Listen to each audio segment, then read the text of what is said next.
Hola, buenas tardes, ¿cómo están ustedes? Bueno, martes 2 de marzo, estamos en el día después de la apertura de las sesiones ordinarias del Congreso, con un discurso de apertura de Alberto que realmente a mí me dejó preocupado.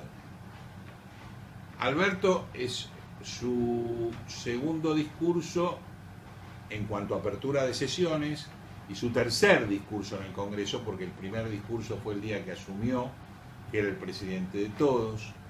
El segundo fue el discurso donde veníamos con el gran problema que la pandemia era, según Ginés, un resfrío.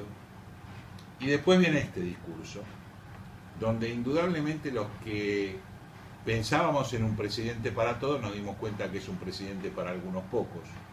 Los que pensábamos que iba a tratar problemas del país nos dimos cuenta que trató problemas de su entorno.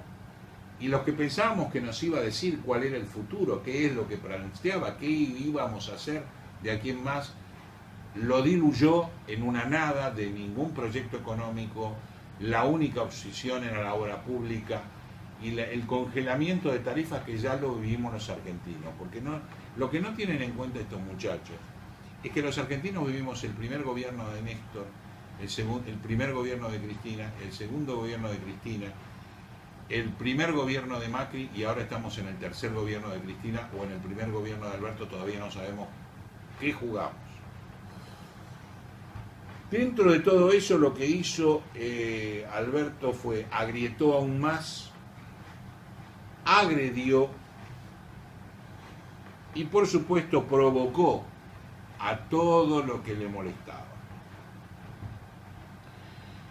Mi pensamiento personal es que Alberto vive en otra Argentina, en Argentilandia, en una Argentina que no existe.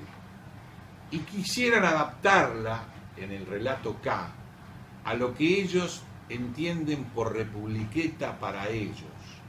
No nos olvidemos que la corrupción del gobierno K superó a la corrupción del gobierno Menem.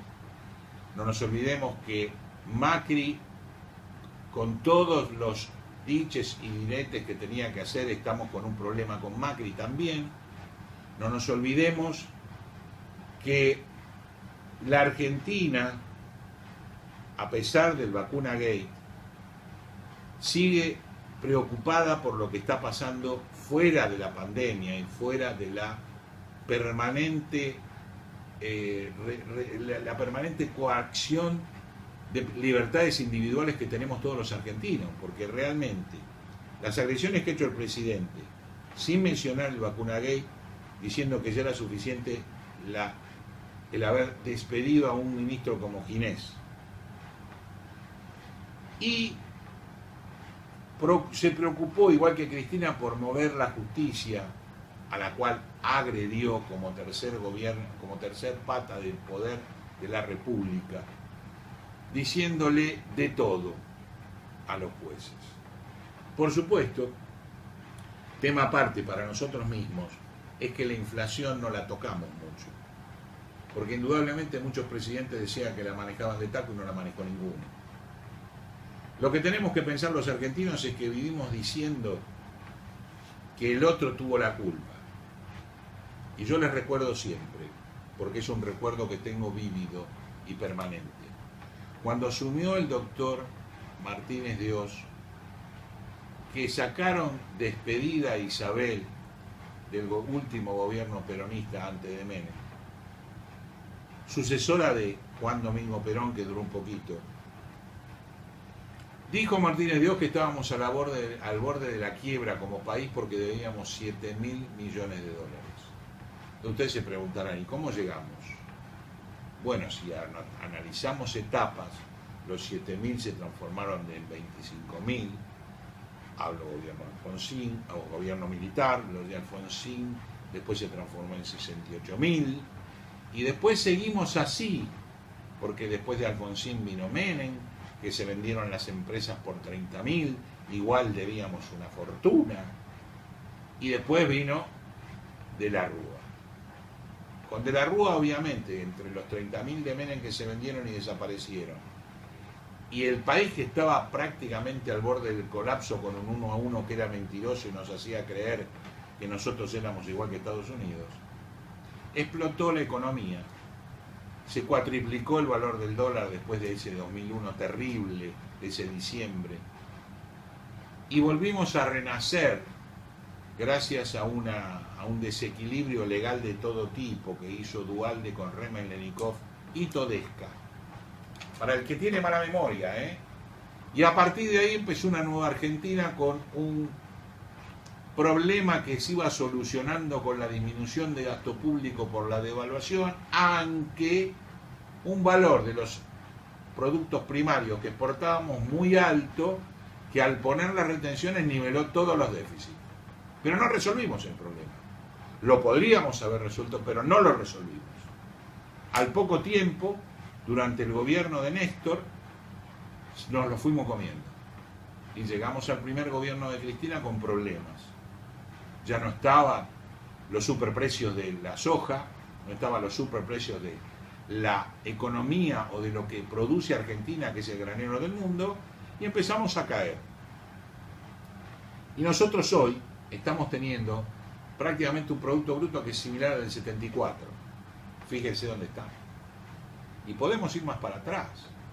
Porque ahora, el presidente dentro de su discurso, sin hablar de la inflación, habló de una moderación en los precios de las tarifas.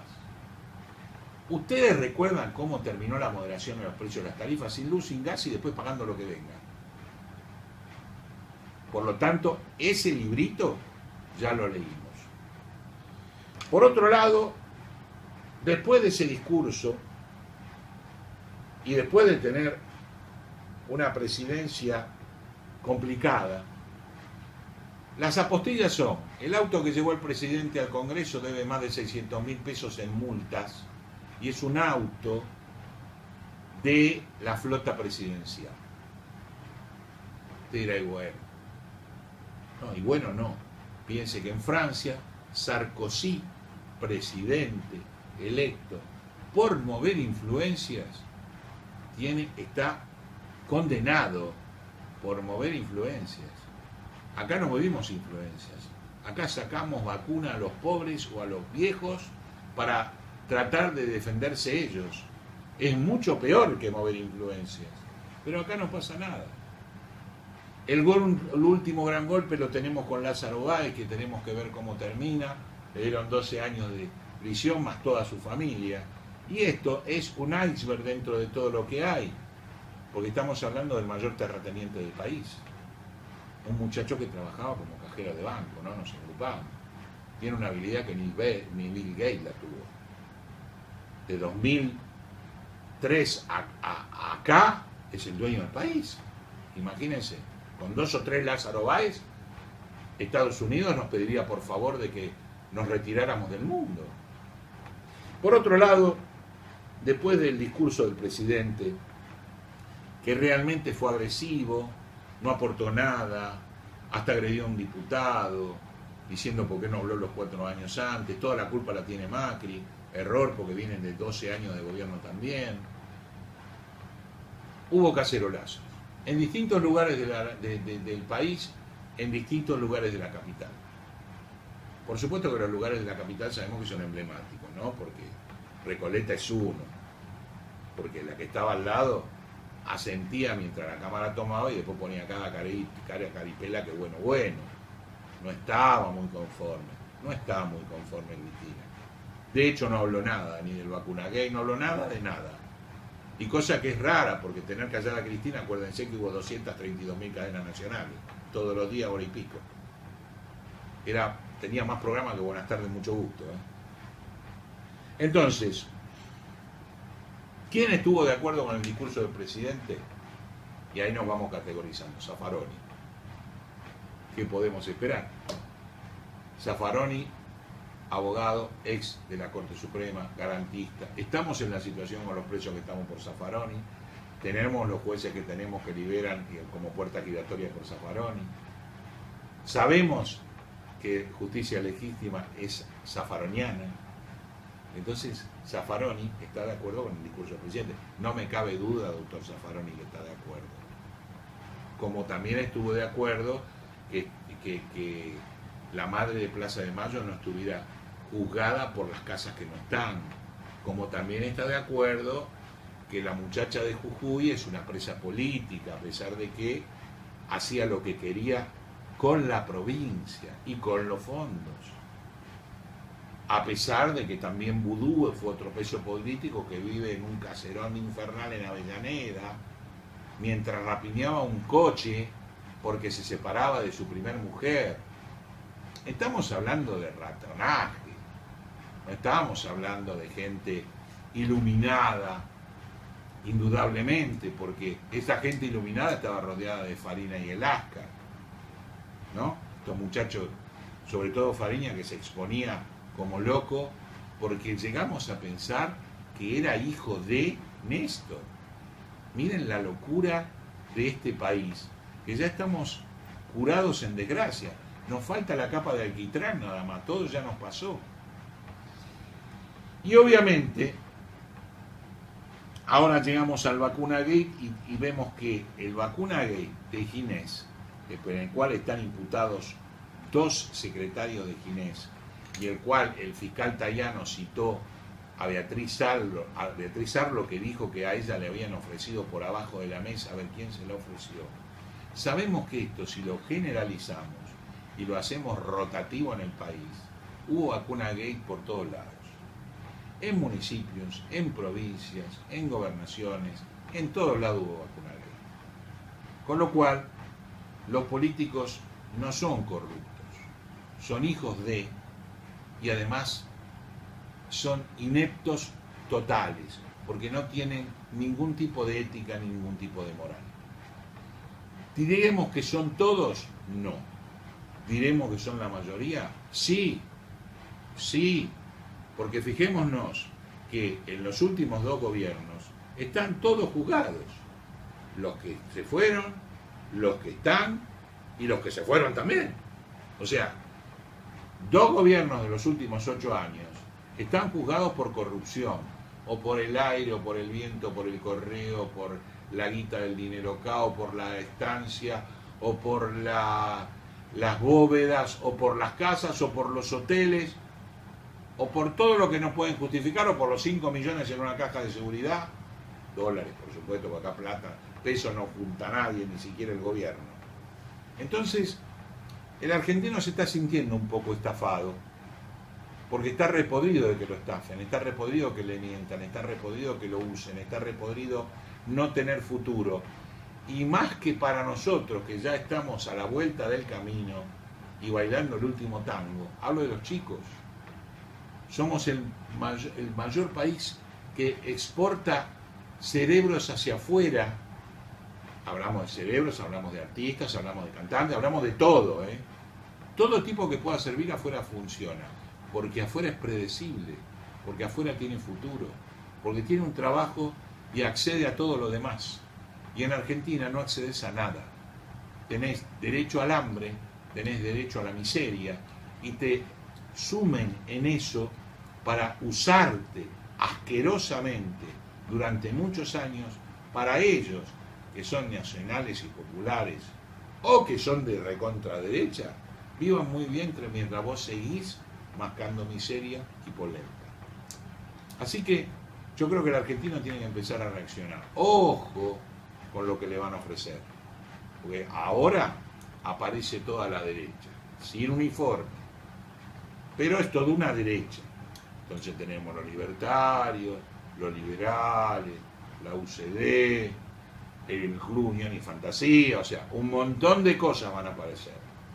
¿Nos tenemos que meter de lleno en eso? No. ¿Tenemos que tratar de llenar la Cámara de Diputados de distintas facciones? Sí. ¿Tenemos que tratar de llenar del Senado de distintas facciones para que no tengan, que la República se convierta en una republiqueta? Sí.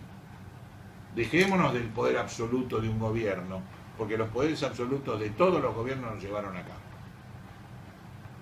1895, Argentina tenía el mejor PBI del mundo y teníamos per cápita el mejor PBI también.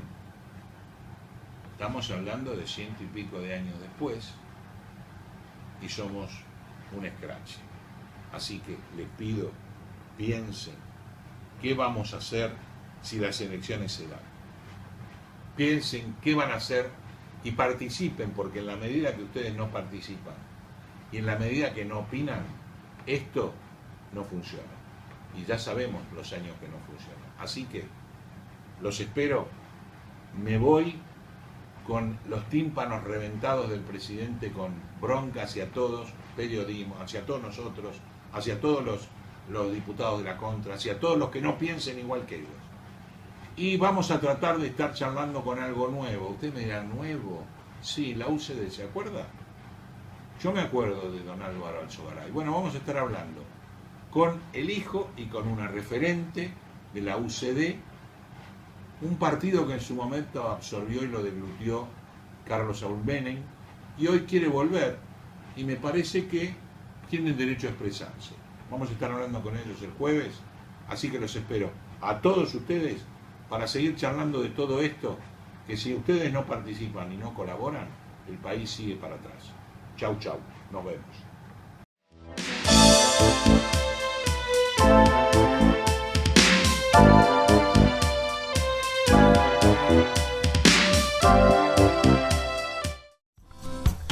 Sus necesidades son nuestro desafío.